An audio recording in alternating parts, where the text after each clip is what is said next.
امت صحابہ کرام رضوانُল্لہ تعالی علیہم اجمعین کا مقابلہ نہیں کر سکتی۔ اولئک حزب اللہ الا ان حزب اللہ هم المفلحون، یہ وہ مبارک جماعت ہے جس کے بارے میں اللہ کہتا ہے یہ اللہ کا گروہ ہے اور یہی گروہ کامیاب ہونے والا ہے۔ صاحب یہاں پہ ایک اور بات بھی میں آپ کی خدمت میں گزارش کروں گا کہ ہم میں سے کوئی ایسا بندہ ہے جس کے پاس یہ ڈگری ہو کہ اللہ اس سے راضی ہے، اس کے پاس جنت کی ڈگری ہو، وہ کہہ سکتا ہے امید تو ہے کہ اللہ راضی ہو جائے گا، اچھے اعمال ہوں، لیکن ذمہ داری کے ساتھ، ضمانت کے ساتھ، گارنٹی کے ساتھ کوئی نہیں کہہ سکتا کہ اللہ اس سے راضی ہے۔ میں تو یہ قرآن سے بتاتا ہوں، رب کے قرآن سے پوچھ کے صحابہ اکرام کا کیا مقام تھا۔ قرآن کہتا ہے رضی اللہ عنہم ورضوا عنہ، اللہ ان سے راضی ہو گیا ہے اور وہ اللہ سے راضی ہو گئے ہیں۔ یعنی اللہ نے ان کی زندگی کے اندر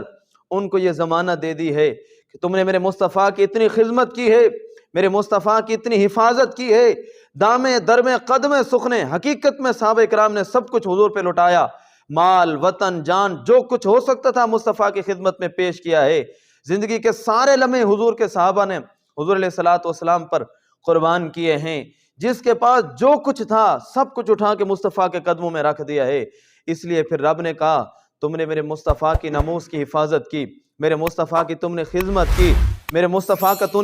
تم نے دفاع کیا ہے، اس لیے رب تمہاری زندگی میں تمہیں یہ بشارہ دیتا ہے اللہ تم سے راضی ہو گیا ہے اور تم رب سے راضی ہو جاؤ۔